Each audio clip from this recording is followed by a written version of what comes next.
In this video, I'm going to talk about what being emotionally volatile means and why are some people like that.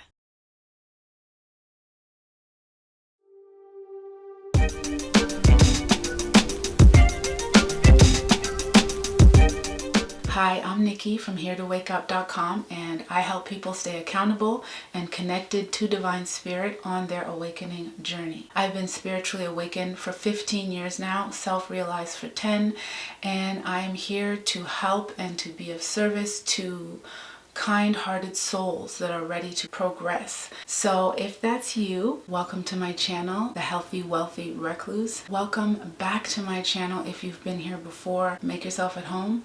And I also want to say thank you so much to my new subscribers. I really appreciate you. On this channel, I make videos about spiritual wealth, healing, and relationships. So if you find that you like it here, let me know in the comments and consider liking, sharing, and subscribing. Even dislikes help the channel. So thank you so much for watching all of this video. And now back to the topic of this video, what being emotionally volatile means and why are some people like that? I'm not talking about occasional bad moods or bad tempers. You know, we've all experienced that, where we're stressed out because we haven't slept, or we're hangry, for those who know what that means. We're annoyed for some reason, or maybe a specific thing happens that kind of knocks us, off kilter for a minute. That's not what I'm talking about. There's a kind of, unfortunately, normal, regular instability that comes with being a human in this 3D environment. It's inherently unstable because it literally has polarity and duality built into it. So as a human, there is a range of emotions that you will have and move throughout the course of your day and your life. That's not what I'm talking about. I'm also not talking about sensitive people like empaths and spiritually aware people that can pick up the finest of frequencies, or artists that are very sensitive about their art. We look at our art like it's literally an extension of us. It comes from our heart. So most of us can be sensitive about that, but that's not even what I'm talking about. I'm talking about people being glitchy, aggy, highly reactive, and often overreactive to things that most would consider to be small. I'm talking about extreme, sudden, unwarranted mood changes when everything was just fine a few seconds ago or just a few minutes ago. I'm talking about people who get unhinged and lose their composure in a bullying and violent way. For example, someone could ask them a simple, innocent question and they fly off the handle.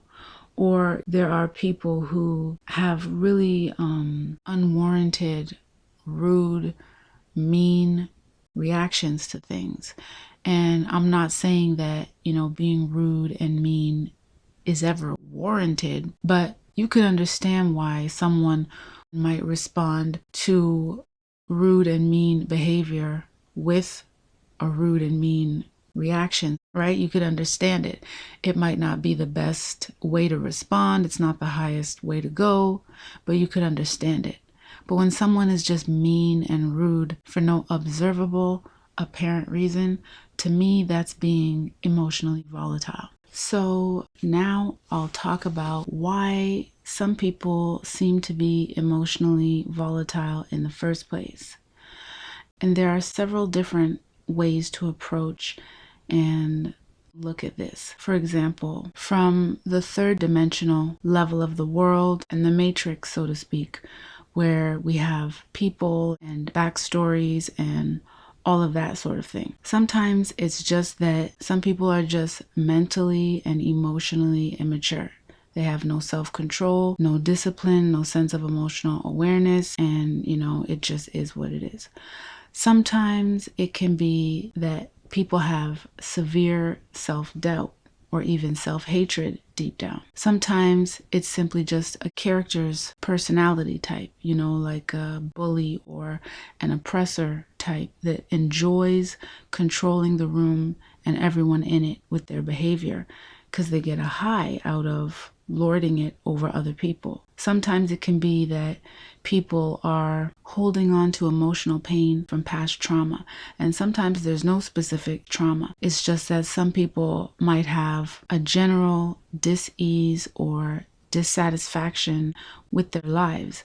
They might feel trapped in their circumstances and roles, and they might just be unhappy with the decisions they've made in their lives or were forced to make. And instead of taking accountability for what they can control and doing the work to clear their emotions and maybe even take a spiritual path, they instead choose, I guess by default, to just repress their emotions, remain unhappy, and just act passive aggressively or lash out when confronted and triggered, and even when they're not triggered.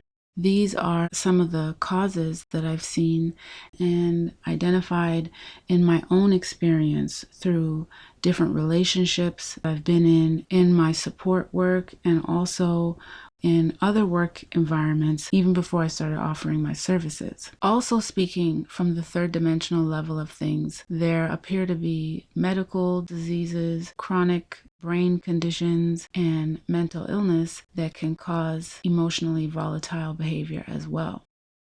However, emotionally volatile behavior can also be explained spiritually, since, spirit really is the foundation of all of this, as it precedes physicality, and also it rules over the mind and the body, ultimately in the ideal optimal state. So from a certain level of spiritual awareness, not the deepest level, but from a certain level, it can be said that emotionally volatile behavior is caused by spirit attachments. So what do I mean by spirit? Usually when I say spirit, I'm talking about either the Holy Spirit or pure divine spirit, which is our true self, also known as the Christ self, which I know that Christ can be a trigger word for some, but when I use it, I'm talking about the transcendent self that isn't even a person. If you go to heretowakeup.com, I explain exactly what I mean when I use that word, so you can check that out. Just make sure to come back here and finish watching the rest of this video when you're done.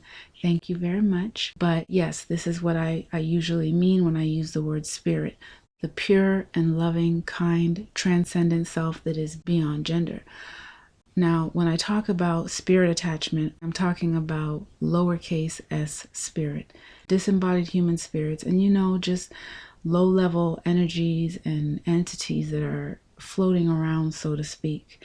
And I actually talk about spirit attachment in part 2 of my spiritual journey to success, where I talk about the paranormal and the possibility of attachments when the mind ventures into certain subjects or territories, so to speak, without being spiritually covered or having spiritual knowledge of self. But basically, you don't even have to venture into paranormal territory or even go far out of your way. Attachments can happen through regular everyday living, from the shows and movies and other things that you watch and look at online or on TV or whatever, or from the music and other things that you listen to, or even just walking down a crowded city street.